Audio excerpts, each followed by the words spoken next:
All forces of the new democratic revolution, including the Communist Party of the Philippines, the New People's Army, the National Democratic Front, the revolutionary mass organizations, and the organs of democratic power, recognize that more than 90% of the population are Christians, and that the new democratic revolution cannot be won without the participation and support of the Christians.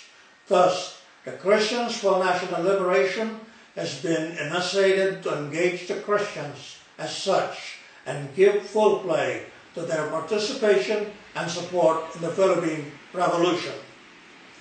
The CNN has played a highly significant role in promoting ecumenism by uniting within the revolutionary movement the faithfuls of the Roman Catholic Church, the Philippine Independent Church, and various Protestant denominations. By developing mutual understanding between Christians and Muslims, by opposing Christian chauvinism, so-called, and other unchristian phenomena engendered by colonial history and continuing bigotry, and by realizing the dialogue and cooperation between religious believers and non-believers. While guided by dialectical and historical materialism and the revolutionary practice, the communists respect the fundamental beliefs and theology of the Christians. They uphold the freedom of conscience and do not impose their ideology on others. When others differ from them in opinion, they prefer to listen and learn first, and then patiently explain the side for the purpose of mutual understanding and cooperation. They avoid deflection of the issues of national and social liberation towards a heated debate of religious issues about the social needs and demands of the people. But they happily welcome and agree with any attempt to develop the dialogue and cooperation between them and the Christians in their obedience to the second great commandment, to love and serve the people in consonance with the love of God above all.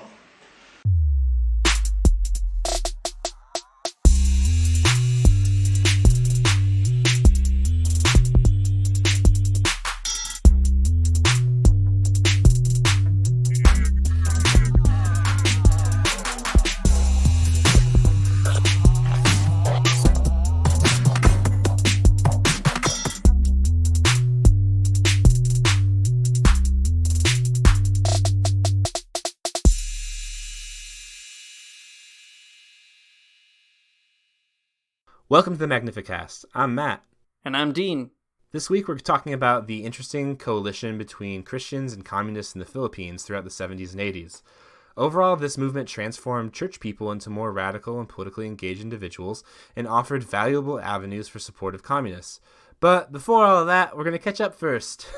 Then we'll talk more about the historical situation in the Philippines, and then we're going to kind of use that as a springboard to talk about more revolutionary violence and Christian responsibilities. So lots of history that you probably didn't know about, and then also, I don't know, like always, we'll just talk about violence, kind of like as we always do.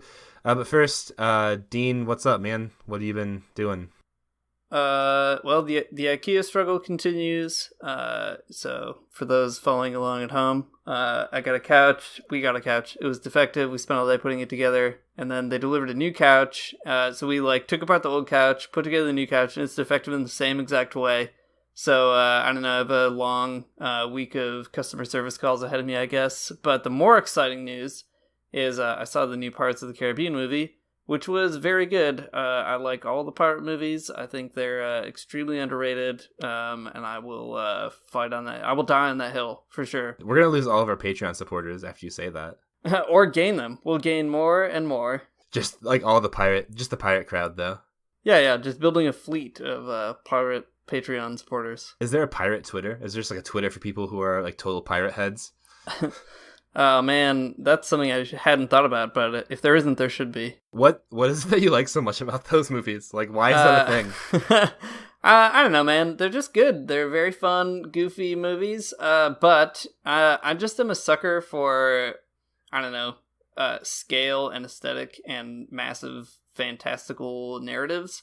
And also, I just respect franchises that like break out of their super main characters and kind of do like some world building stuff, and that's what Pirates is all about. And I just feel like they don't care if people like them or not, which is my favorite thing. Like, a bunch of people are like, we like being pirates, let's keep making pirate movies. And I'm like, yes, I like you being pirates, I'll keep watching them. Yeah, that's cool, I guess. I don't think I've seen past the second one. When, oh man, whichever movie is the one where the guy has an octopus face? Yeah, second and third one, octopus face. Oh, he has. But okay. Yeah, the fourth one, that's where it's at, because then they quit all the main storyline and they just do this crazy story about finding the Fountain of Youth, and there's all the stuff about colonialism and Catholicism, and a missionary falls in love with a mermaid. Man, it's all there. The fourth movie, that's where you gotta go. Those are the Pirates deep cuts. That's right, deep cuts. That's what I'm talking about. Only super fans get that far in the Pirate franchise. Super fans and children. Yeah, on the Tortuga forums. Yeah, that's Reddit/r/Tortuga. I 100% believe that actually exists too. Yeah, probably. Yeah. Okay. Matt, what have you been up to? I don't want to be too much of a downer. My dad is very sick, so we went to go visit him this weekend. And that was nice, I guess, seeing him and hanging out with my family a little bit. He did okay, so this is kind of funny, I guess. He gave me so he bought this pair of shoes, and then he ended up not liking them, so he gave them to me. And I just took them because I don't know, I'm not gonna say no to free shoes, I guess. Obviously. And they are New Balance, or no, sorry, they're Asics. They're Asics sneakers, and they are the most dad shoes you can imagine.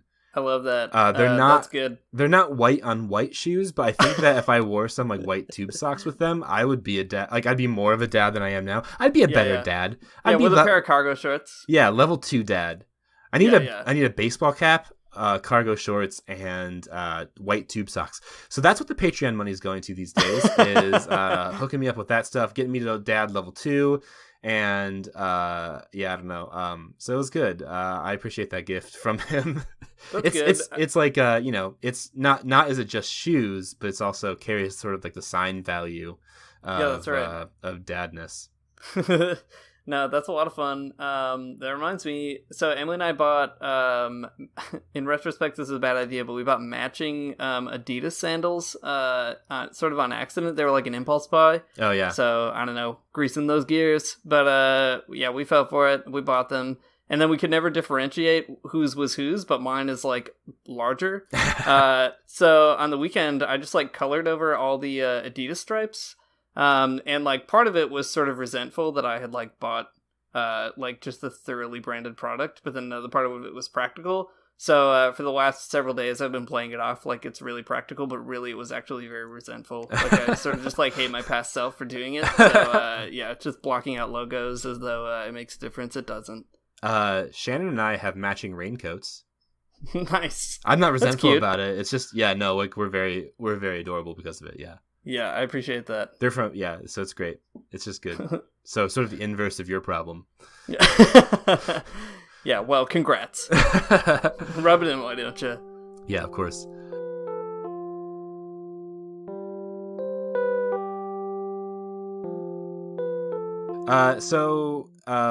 In doing a bit of research on this project, we both read an article. The article is called The Theology of Struggle, Recognizing Its Place in Recent Philippine History by Ann Harris. It's a pretty straightforward sort of sociological and affective account of the overarching narrative of the struggle in the Philippines until the late 80s. To give you kind of an idea of what it's about and kind of what the general topic that we're going to get into tonight is, I'll just read the abstract and you guys can be on the same page as all of us. So here's the abstract. The Theology of Struggle is the name embraced in 1982 by a significant group of socially concerned Christians in the Philippines who, after experiencing conversion as a result of living and working among the poor, committed themselves to a new way of being church. For almost 3 decades, this new way of life saw church people construct new identities, act collectively, and challenge established religious, social, and cultural understandings. This commitment brought them under the leadership of the Communist Party of the Philippines, a group with an ideology perceived as antithetical to their beliefs. The Theology of Struggle is, however, a misnomer. It is not theological discourse in the traditional sense. Rather, it should be understood as a social movement. Multifaceted and complex, social movements strive for change, though often in dangerous circumstances. To comprehend how Christians in the Philippines came to join a communist-led struggle and their subsequent evolution into a movement of significance, one dimension of social movement theory is employed: the construction of identity. Dean pitched this idea to me to do this episode about the Communist Party in the Philippines and the Christians that got involved with them. And that seemed like a great idea. We both got super psyched for it. Communist Party, Christians, that's like totally our jam. That's like what we do on this podcast for sure. But the more we got into the historical movements that were going on and like the ideology and all of like the complex politics, we quickly figured out we're just like unqualified to talk about this. Like, there's so much going on. It's so complex that like we definitely can't learn about all of it and then like regurgitate it on a podcast. And we don't really want to do a disservice to any of these people or groups because I think it's too important. So what we can do though is try to use some of this as a springboard to talk about a larger question. But to get that question, I guess we'll have to introduce a few like of the actors in all of this to you. And there's lots of acronyms and stuff. So maybe we can get a few of those out of the way because I'm sure we'll talk about them. So, okay, there's the Communist Party of the Philippines. That's an important actor in this whole situation. The acronym that is used is CPP. Okay, there's a bunch of other leftist organizations in the Philippines. And we probably too many for us to name, like lots of different leftists of different stripes, lots of indigenous movements and stuff like that. And they all kind of fall under this one united front called the National Democratic Front, or the NDF. That's another acronym that we'll probably say a lot.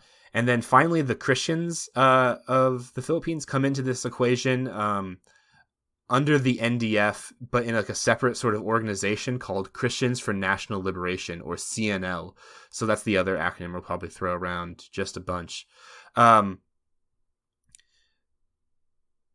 Anyways, from these examples and these like historical examples that, I mean, some of them that we'll talk about, some of them that we just like can't, we'll see some cool examples of Christians who are like faithful and engaged in their religion in a serious way, but who are also engaged in like revolutionary struggle in ways that Western Christians like basically can't imagine. Like it's way beyond our capacity to think of acting in these ways, I think.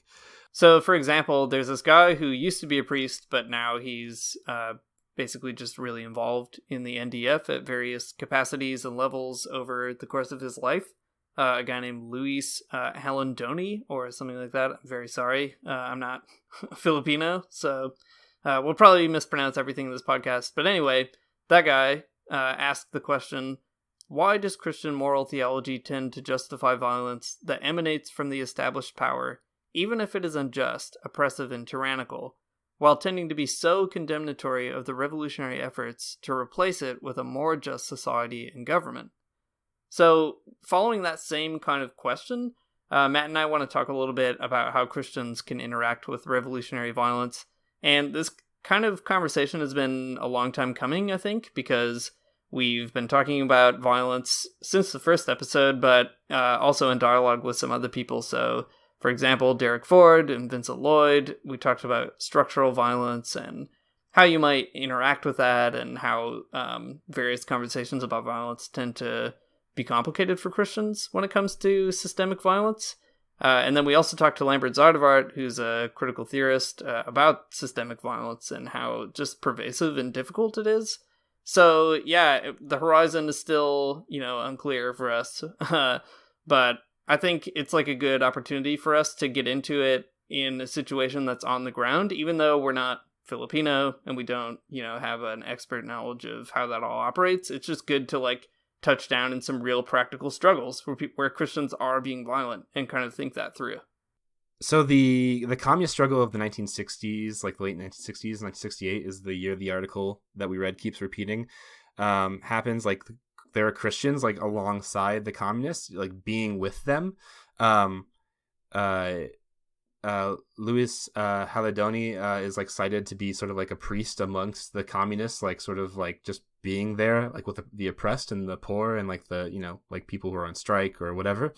And the Christians that were sort of there in those struggles start to feel like transformed by those struggles. Like they felt that like they couldn't just stand by and watch, and they had to play more of like an active part in this like transformation of society. So I mean, they felt like a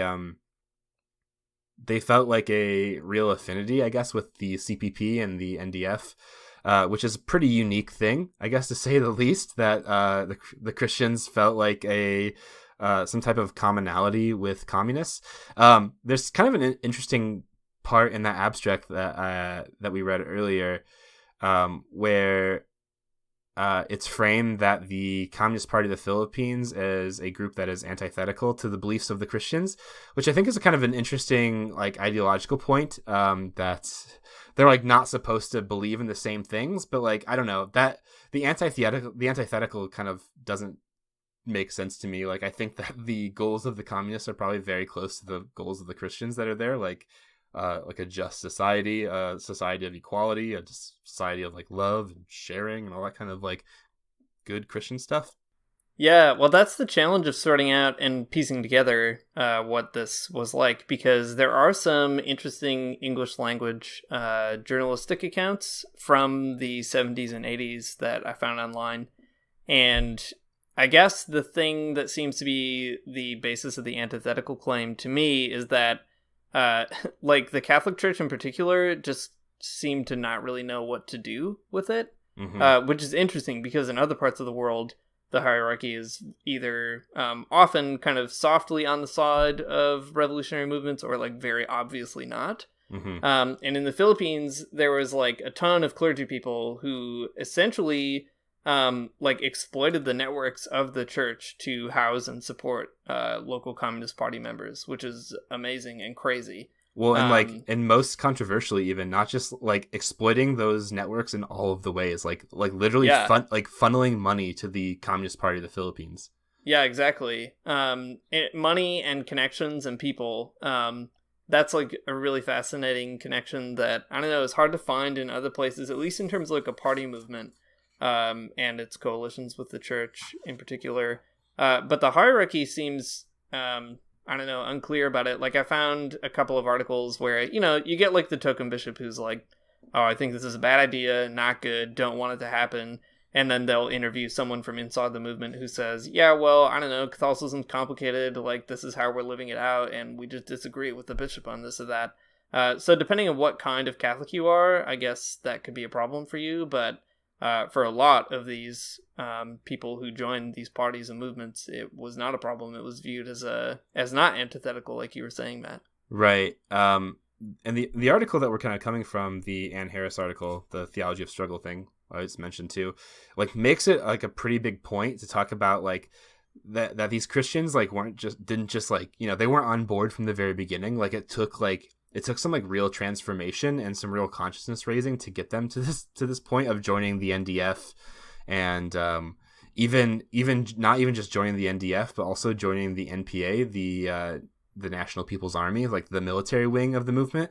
So I don't know, it like stuff had to take place. They had to be sort of like transformed, not just as like people who are church people, but you know, they had to be like form some type of like radical subjectivity or something to get there. It took a second. Yeah, that's right. And the CNL, the specifically Christian group for liberation, wasn't at first like a natural organ of the Revolutionary Party, but eventually they all kind of became buds. That's the impression I get anyhow. For a time, at least. Yeah, exactly. Yeah, we should say too that things are obviously more complicated in the Philippines today, and I hesitate to speak about that for a lot of reasons. But we'll just kind of like bracket that for this conversation. Yeah, for sure. But regardless, Christians, I guess they felt like frustrated, just kind of standing by on the sidelines. they had enough of like being with and had to start being for, I guess, to get Yeah, all that's like right.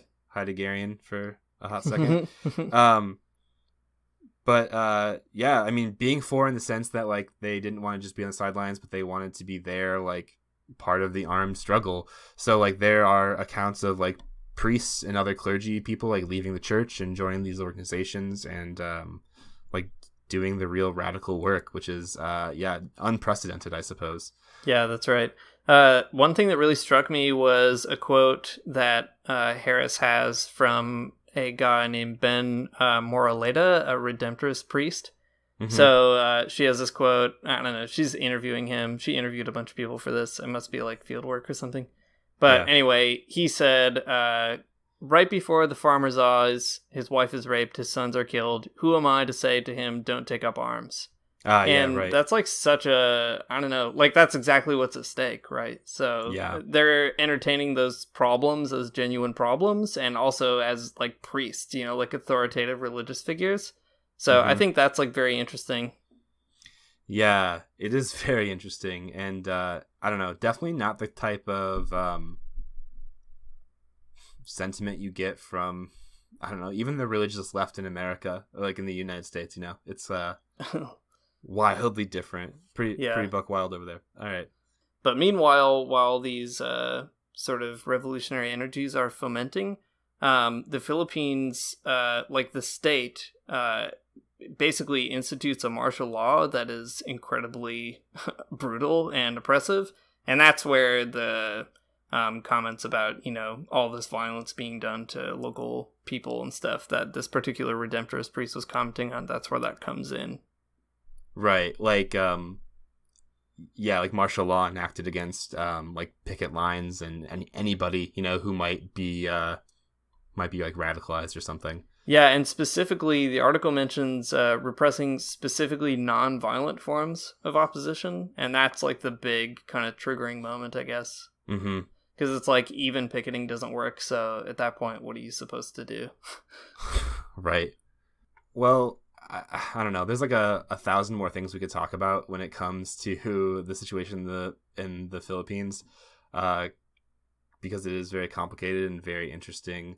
But I guess as it pertains to our podcast, this is like an actual example of Christians siding with like revolutionary forces and like armed revolutionary forces, and like I don't know. We should probably just take a second to think about how like outside the norm that is, like completely. I don't know. It just doesn't seem like that's a thing. I feel like so far this podcast is us being like, wow, isn't this thing? They're doing the thing, and I'm very surprised by that thing.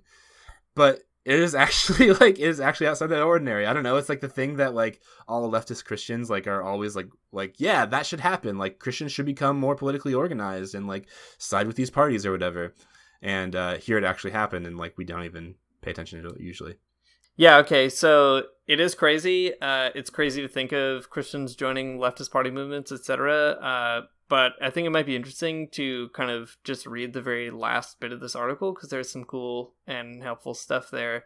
So she's talking about the specificity of this Filipino situation and writes, on the other hand, church people opened networks that may otherwise not have become available to the struggle, sheltered the movement from the worst excesses of martial law, and projected an alternative social order.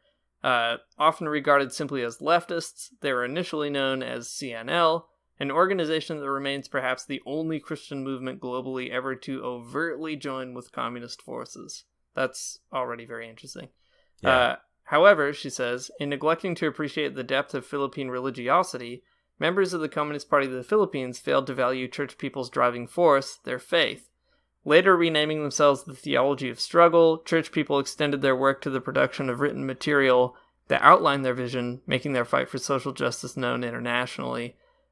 So just to kind of fill in like a final gap before we move to our own conversation, these social movements that were really interestingly wedded together for, you know, a significant amount of time in terms of social movements, slowly started to fragment and splinter as they often do. And in the case of the Christians, like some of them really stayed on, and, you know, like that guy Louis Haladone who we talked about was I think he's in his 80s, and he's like still a part of the NDF, going strong, writing stuff and being a spokesperson for them.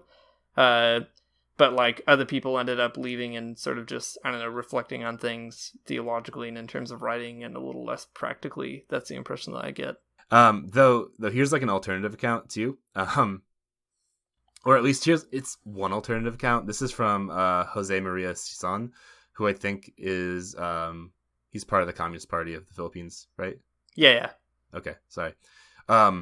So Sison says this: the officers and members of the CNL studied the documents of the Communist Party of the Philippines, especially the program for a People's Democratic Revolution and Amado Guerrero's Philippine Society and Revolution, and engaged the communists in dialogue for mutual understanding and cooperation in the social, economic, political, and cultural fields.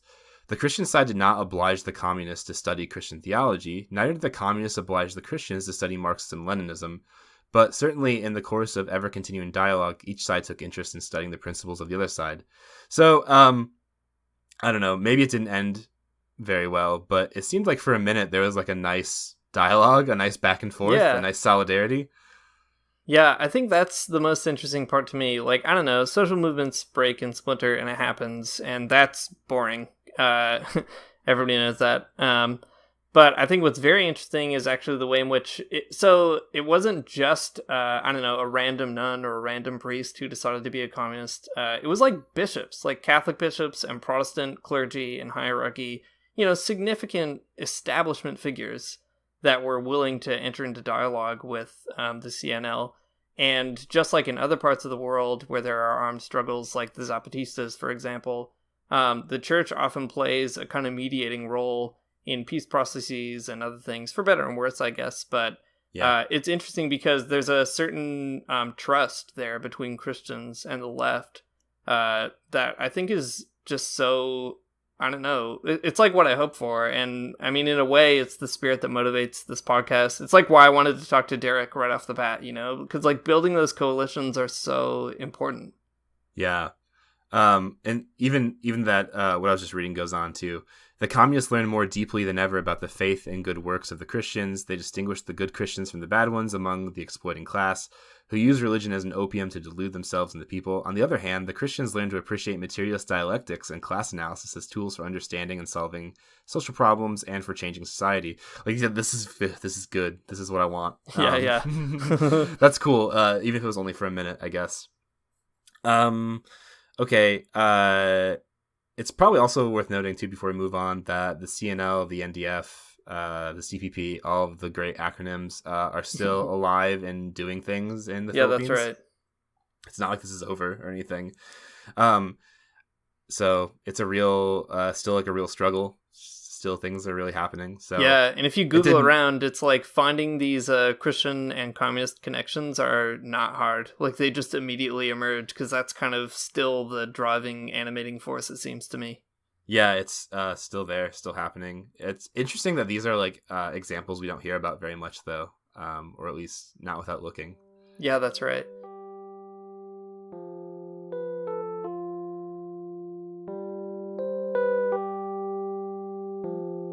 All right, Matt, so violence, that's a thing that we talk about a lot on this podcast without ever actually talking about it. Yeah. Let's do it. Let's talk about it. So, this is the part of the podcast where I probably I talk too much about my own personal life or whatever. But I guess being like an evangelical Christian growing up and going to a school that was a Christian school, and even being at a Christian school now, this question of violence has always been really interesting to me and I guess really important. I think that there's a time in every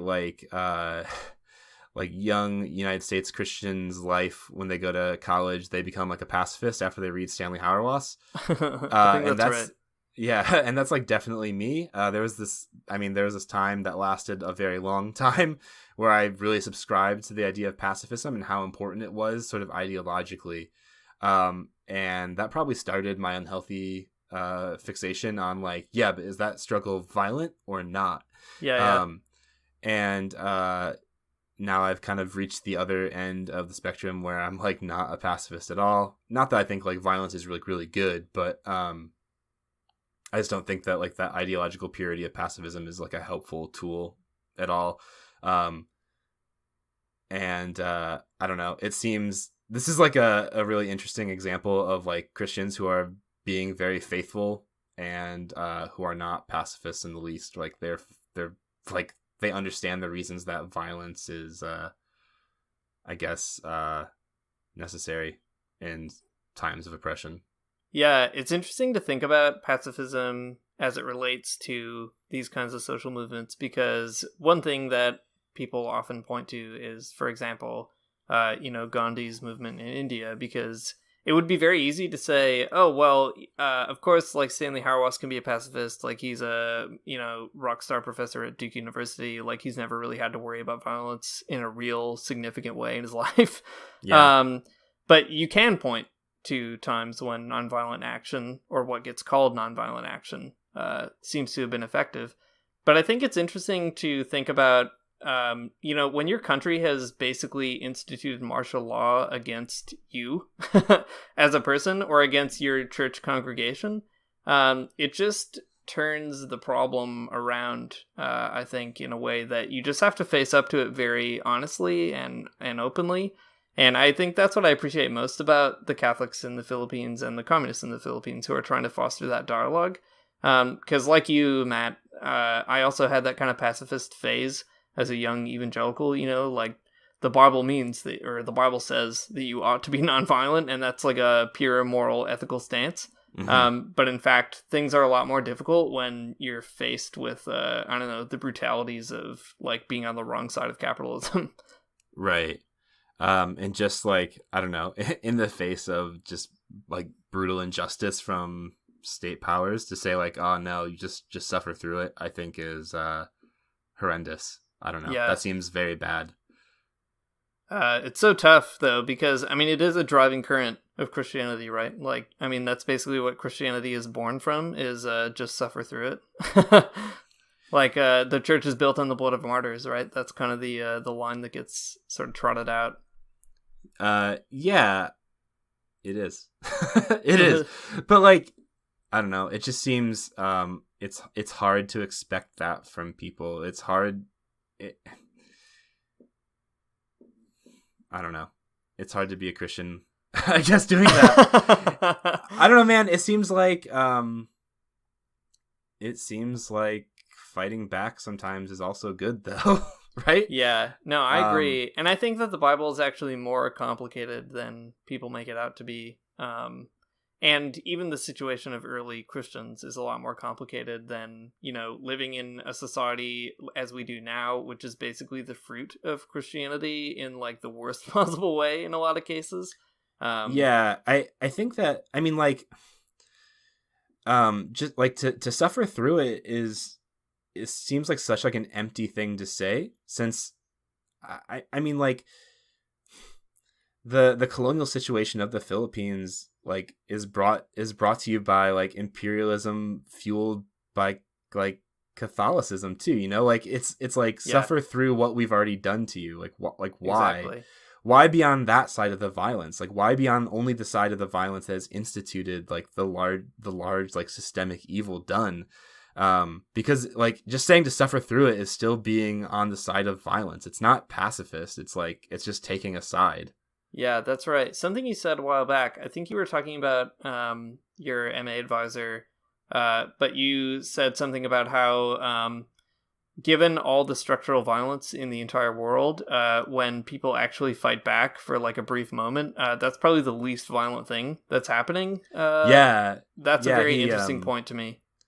Yeah, he's so in his book Spectres of Revolt, everyone go buy it, it's very good. Say his name because I forgot it, so I just referred to him as your MA advisor. his name is Richard Gilman Opalski. The book is called Spectres of Revolt. He has a bunch of other books. There's one called Precarious Communism, there's one called Spectacular Capitalism, and then there's one I don't remember the name of, and it's about Zapatistas, and it's very good. Anyways, in the newest book that he wrote, Spectres of Revolt, he has a few sections that make reference to uprisings in Baltimore and in Ferguson, but specifically in the essay, so he has a chapter called "The Ferguson Revolt Did Not Take Place," and it's Well, it's about a lot of things. It's not worth getting into at this point. But the point is that during the Ferguson revolts, people saw like the damage, like property damage or something, like in like the more like riotous sections that were televised, and like liberals and conservatives alike lost their minds. They're like, Yeah. oh my gosh, look how violent these people are. They burnt down a CVS or something. Yeah. But really, like in comparison to like the rest of I don't know, the United States history and like race relations, like is that violent, or is the entire system set up to disadvantage some people for the benefit of others like actually more violent? I don't know. Burning down a CVS doesn't seem so bad in light of the like that long history. Yeah, I agree. And that's exactly what, I guess that's the calculus that's happening, it seems to me, on the part of these Christians in particular, who are, really entertaining the possibility of violence in the 60s and 70s and 80s in the Philippines and elsewhere in the world. But as it's relevant to our case study, like, they're basically asking the question of how are we going to deal with the fact that there's a martial law in a militant state that's, genuinely coming after our prisoners, but also there's like a global network of, capitalist interests that are not worried about what happens to, the people in your pews, etc. And if you're a priest or a person of a religious order or just a layperson, it's like, hopefully your Christian commitments would actually motivate you to think about the systemic problems that are happening there and, entertain the difficult possibility that you might have to do something that you don't even necessarily feel comfortable with. So you said that there's like a calculus you have to do, and I think that's really like that calculus is off-putting to some people. Yeah. And it's not quite like that violence might not be as cut and dry as like individual like vacuum sealed instances of like someone doing something violent to someone else is probably unsettling to people. Just that it's like a messy situation. I don't think that people like necessarily want to stick with that. But I think that calculus is kind of necessary, at least if you want to understand the world in like materialist terms. You have to understand like some type of like calculus of violence. That's the name of my next book, Calculus of Violence, or also the name of my next metal band. I don't know. Either I think would be very good. Yeah, I agree. I would buy both products. Great, I appreciate that. Those are. This is no longer the Magnificast. This is now where I'm just like going to workshop ideas for bands. Yeah, it's all about guerrillas here, but it's guerrilla marketing now. Oh no.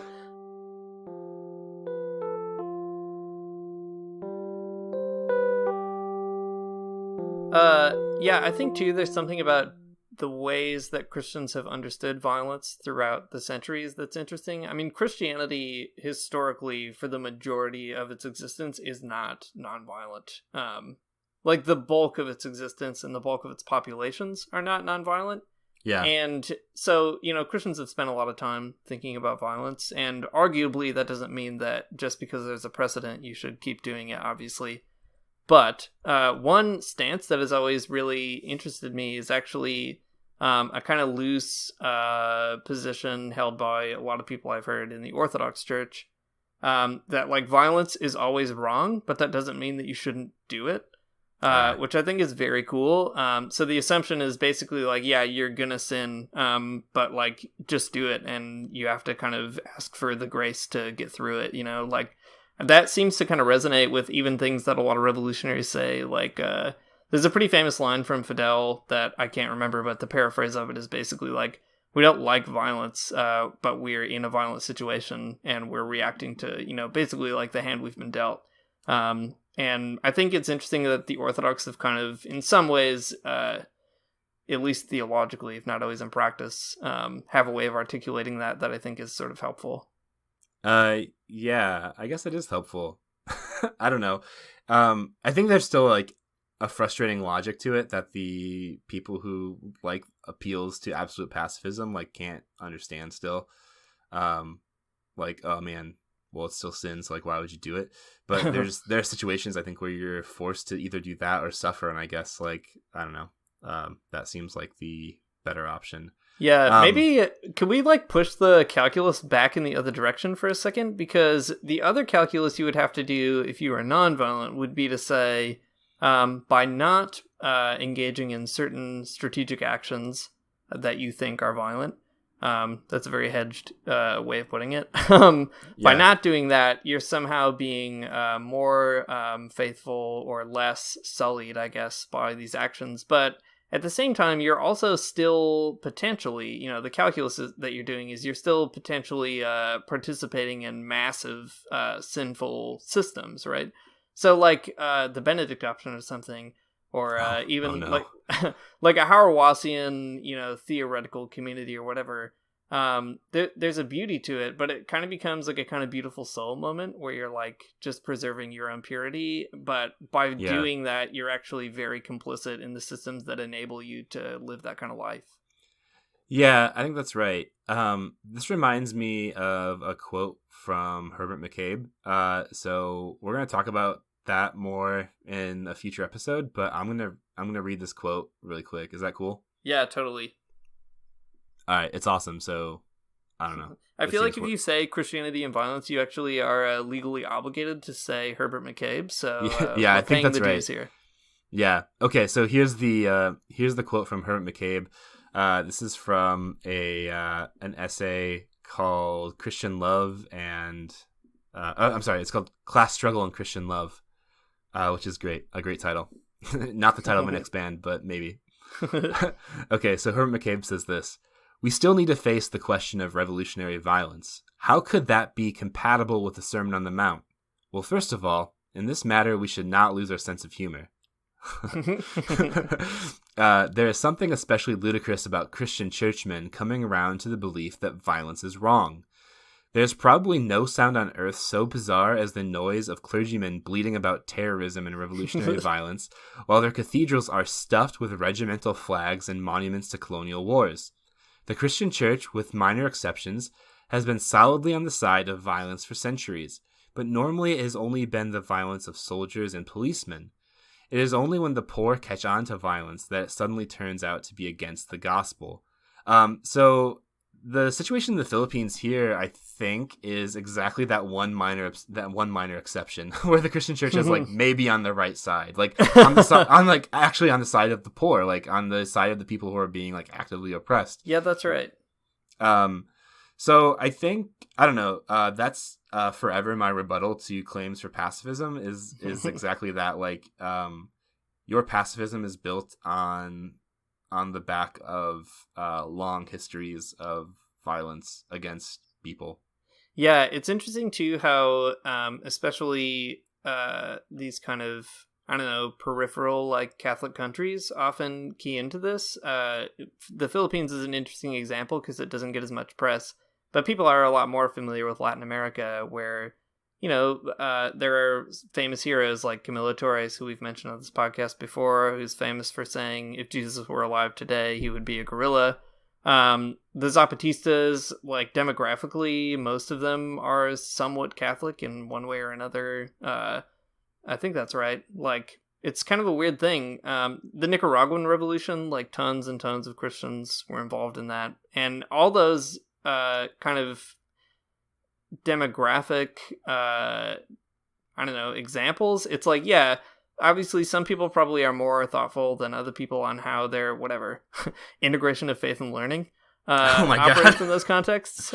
But integration of faith and like warfare, or like oh my gosh. But there's a precedent there. Like, people do it. They think about it, and it operates at a thoughtful level. And I think it's important to like take that seriously and not write it off based on some kind of, I don't know, like moral a priori. Yeah, that's a good point, though. People like Christians who engage in revolutionary violence. I'm not going to just say warfare because I think that's harder, but like revolutionary violence, at least. Like, they're not doing it because like they're dumb and they don't read the Bible or something, or they're not real Christians, right?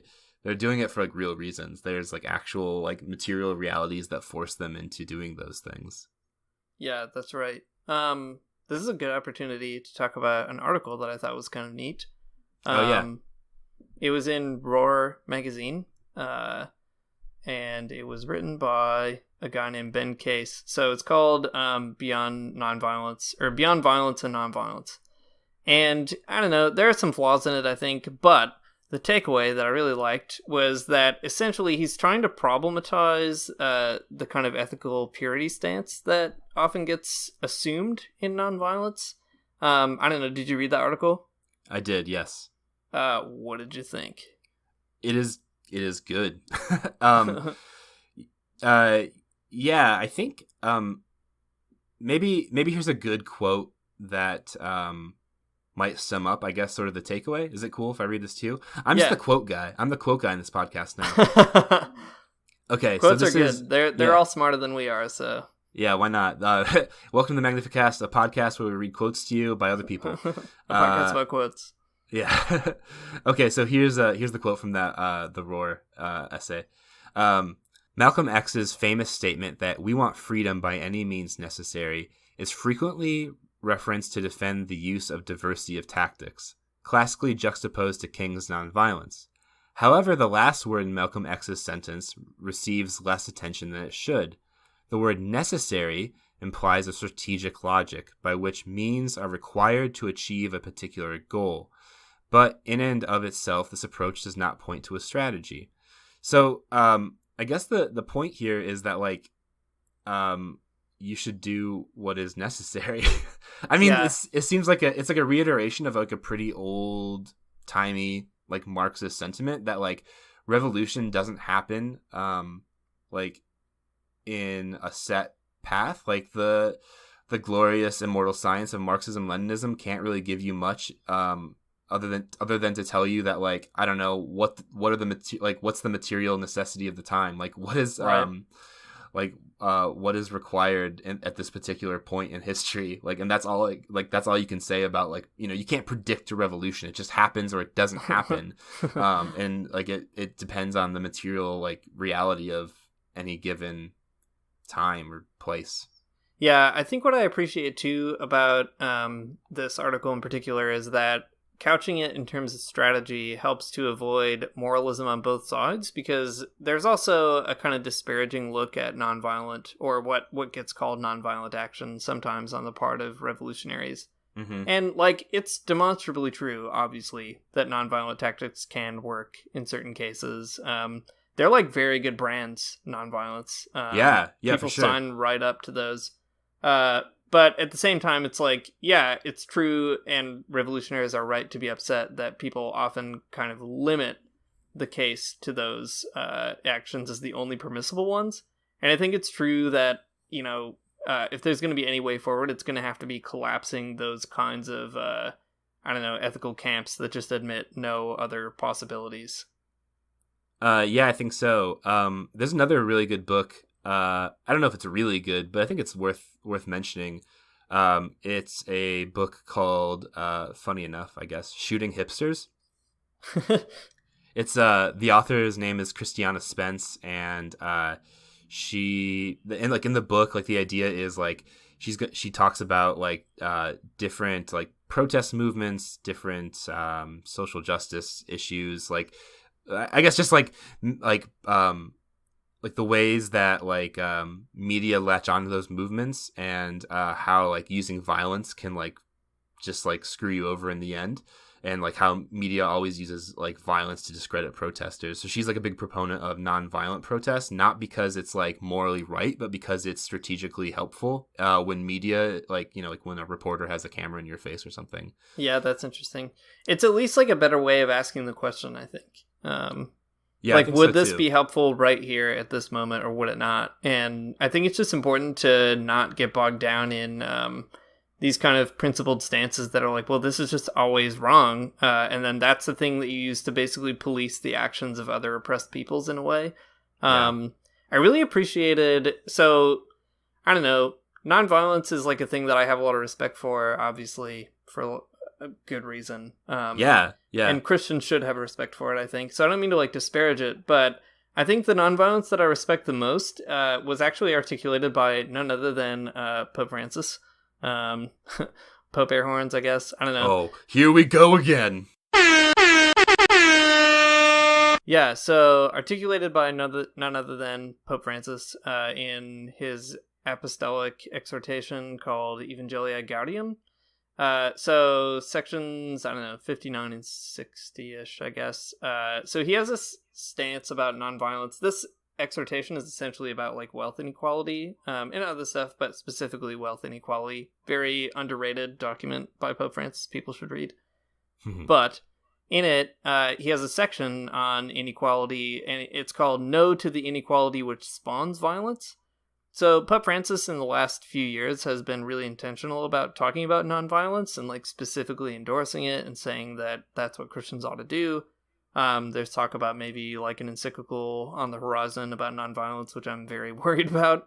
Yeah. But what makes me less worried is sections like this. So I'll just read a little bit of it, but he says, for example, today in many places we hear a call for greater security, but until exclusion and inequality in society and between peoples are reversed, it will be impossible to eliminate violence. The poor and poorer peoples are accused of violence, yet without equal opportunities, the different forms of aggression and conflict will find a fertile terrain for growth and eventually explode. And then he goes on to say, we are far from the so-called end of history, since the conditions for a sustainable and peaceful development have not yet been adequately articulated and realized. Today's economic mechanisms promote inordinate consumption, yet it's evident that unbridled consumerism combined with inequality proves doubly damaging to the social fabric. Inequality eventually engenders a violence which recourse to arms cannot and never will be able to resolve. So that's kind of his like criticism. That basically like, I don't know, it's kind of a Lambert thing, right? Societal evil is like just too much of a big deal. But what I like about it a lot is that he just intentionally says the violence is on the part of the system of inequality, and we shouldn't disparage people who like get upset about it. Like we should expect it. Yeah, that's like a pretty interesting way to put it. That's like a surprising, like I think materialist understanding of a situation like that too. Yeah, for sure. Isn't like almost deterministic. Yeah, or at least I don't know. I think it just expects that like people are going to get pissed when they don't have access to, I don't know, feeling like there's anything for them to live for. Yeah. I think it's just a helpful way to think about the situation because it puts the onus for I don't know, class violence like on society at large, like the stratification of social classes in general, and not like on the people enacting violence. And I think that's good. Yeah, the worry, I guess, that I have and often have with Pope Francis is he's absolutely right about that systemic analysis, but then it's the nonviolent solution that, like, yeah, like I wish that was possible. I mean, and obviously, like, I don't own a gun. I live in Toronto, and I'm not part of an armed struggle, and I just read about them, talk about them on podcasts on the internet. Like, I don't want to do that. I wish that Pope Francis was right about all that, but I guess I also feel like maybe he's wrong. Yeah, how so? Just in terms of, like, how would you go about correcting this inequality? I mean, that's textbook Marxism, right? Like, the idea is you can't just legislate inequality away. Like, that's the problem with Bernie Sanders. You could have all the regulations of the banks all day, but, like, those bankers want that profit, and they're not just gonna let you take it from them and redistribute it through legal means, and they will win every single time in a system that rewards them over and over again. Yeah, that's true. Like, this is exactly what's happening in Venezuela right now. Like, they had a socialist democratic election, and then Chavez was almost deposed via a military coup on the part of reactionary bourgeois forces, and then they re-voted him back in because he was really popular, and then he died. And now, in kind of the chaos that's ensued, like, there's no way that there's like a non-violent resolution to the Venezuelan situation where they're going to sort this out and it will still be a socialist society at the end. Like, oh yeah, I don't know. Yeah, no, I see what you're saying though. Yeah, they're just like impasses when people. Yeah, I mean that is a like reality of the world. Yeah, I don't know. It like bums me out, but I just can't really like get out of it. Yeah, no, you're right. I mean, it's complicated for us, but it's probably even more complicated for people who try to espouse pacifism, like at an ideological level. I hope so. Like, yeah, like what do you do in those situations? I guess if you're a pacifist, I don't really know.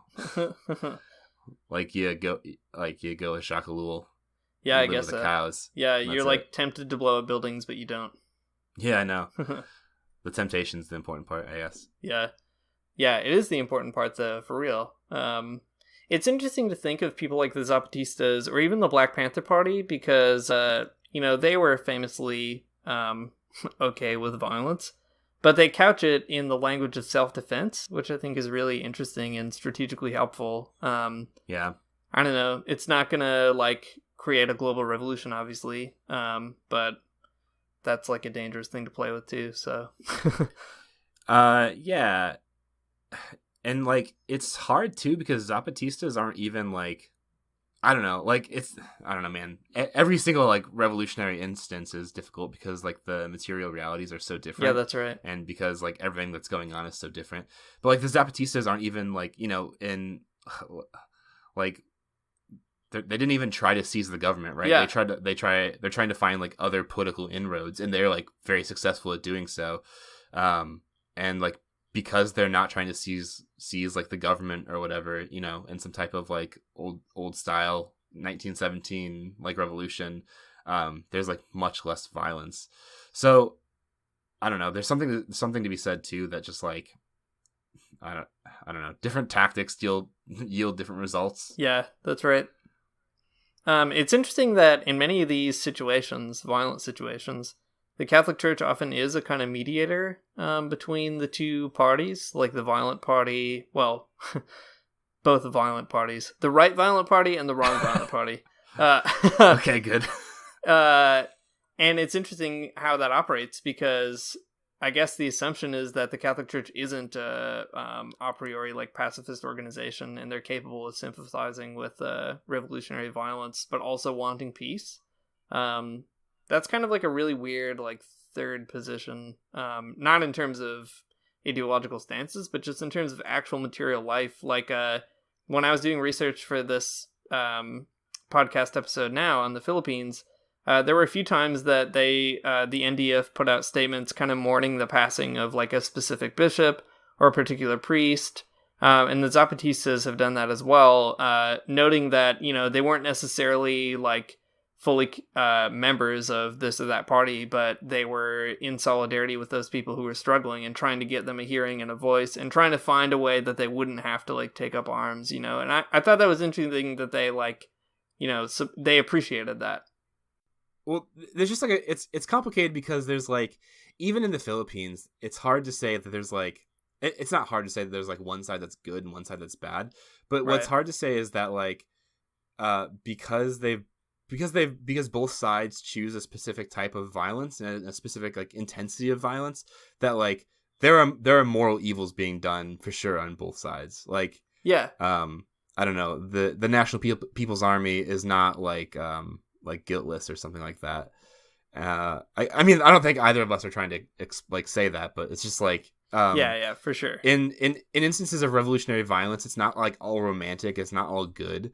It's actual real Right. struggle that comes with real costs and probably lots of moral evil. So violence is a material reality of the world that we have to deal with in some ways, and there are probably some types of violence to opt for over others, I guess. Maybe that's a better way to parse it. I don't know. No, I think that's right. And I guess that's really, when I think about violence, I just find that conversations about it often start out with very undefined terms or assumed propositions that never make sense to me. What is violence such that one could be nonviolent? Or aren't there ways in which Martin Luther King Jr. is profoundly violent? Or ways that Gandhi is profoundly violent? And, all these kinds of things become not just, I don't know, meaningless rhetorical games or something like that. There's more at stake there, obviously. But I just think that it's important to fess up to the complications of what it means to live in like a globalized society that is just actively unifying people under a principle of exploitation. Like, that's a hard thing to just sort out. Yeah. Well, here's like we've been dealing with like the sort of morality question about violence for like, I don't know, 45 minutes or so or whatever. Maybe here's like a left question to mix it up a little bit. Or maybe a left Christian question to mix it up, even though they don't exist according to Lambert, but whatever. Even though there are these problems with revolutionary violence that we're like mining here, that like it's very difficult, like morally, but sometimes like, I guess, necessary. Can you be like a Christian in a first world country and like and a leftist and also have like a sense of solidarity with these people, even though I don't know, it's a difficult situation like morally? Yeah, it's a good question. I mean, I don't know. It's hard to like feel in solidarity with people that you've never really met, but yeah. At the same time, But yeah, like I hope that they win. I mean, that's kind of how I feel, I guess. yeah, I guess me too. It's just like I'm thinking about like, okay, they're not like weirdos, but like okay, so you know, like on Twitter tankies, and they'll be like super pro North Korea. Yeah. Like I'm sorry, they'll be super pro like Democratic People's Republic of Korea, DPRK. That's how I should actually say it, and not be a crappy imperialist. Yeah. But like there's a difference between like, hey, like imperialism is bad even on the DPRK, and like being like, yeah, and also Kim Jong-un is great or something. You know, like yeah. I feel like there's like a tank, like a line that like that some tankies cross where it's just like, yeah, and like that's and they're like doing a really good job, and I hope they keep doing it, whatever, right? Yeah. Like I don't know. Yeah. It's I guess it's weird because like I hope that the CPP in the Philippines win, and I guess like I hope for the best for the DPRK, but I don't know what the best is, so like whatever, I guess. Yeah, I know. I mean, I guess the moment of sympathy with things like the DPRK is to say even if there are pathologies in these societies, they're kind of reasonably explained or whatever, and I get that. But I agree with you. I mean, it's hard to like just be like, yeah, Kim Jong-un is doing a great job, and we should all like rally around that guy and have photos in our apartments of him, right, or something. I don't know, not my bag. No. Even though I think that there is a case to be made that like nobody should be like lampooning Kim Jong-un or like making fun of North Korea or whatever, and like people should hope that, I don't know, they have a less precarious position in relation to literally everyone in the world. You know, I get that, and I support that, and it's more nuanced than whatever we grew up learning, etc. But yeah, I don't want to like swing that pendulum all the way. Yeah, exactly. Maybe like a sympathy for the people there is, I guess, what I feel, and not in any way like support for authoritarianism. I don't know, man. Something to ask Derek when he comes back, I guess. Yeah, it seems like he'd probably have a very good answer for this question. Yeah. Okay, well, the conversations about like revolutionary violence and being people of faith are like obviously very difficult, as you guys have heard us like struggle with this question for the last like, I don't know, 60 minutes or however long this podcast ends up being. I guess like what kind of seems to still be important to me, at least, being the quote guy of this podcast, I guess I'll just chime in here with a quote. In the German ideology, Marx is trying to define like what communism is or something, and he says that it's not a stable state, but it's like the history of the abolition of capitalism. It's like the long game of like the struggle of the proletariat, and like in a like matter, like even though these like moments of revolutionary violence are difficult for us to parse out like morally and ethically and religiously, what I guess is good and like reassuring is that like the effects of protest and the effects of like uprising go far beyond like the moment or like the current disenfranchisement of people or disappointment in people, and that like current struggle and past struggle are connected to future struggle for toward the liberation of all people. So take that, capitalism. We did it. We did it in the future, though. Only in the future. Yeah.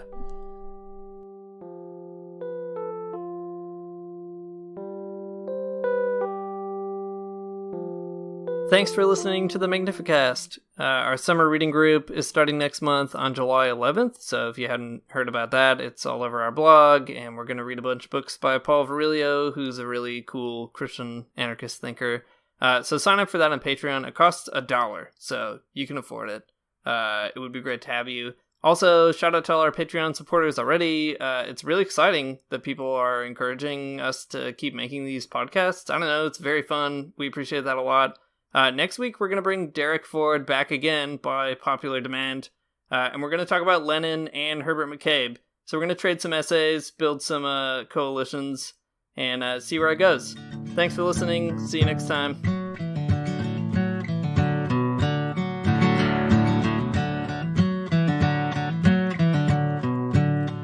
I don't wanna get up for church in the morning, souls alive. Heaven come to earth and there won't be no church. We'll meet down by the riverside. There we'll swim with all creation. Never get tired, never bored. Don't worry, someday there'll be no dam between us and our Lord.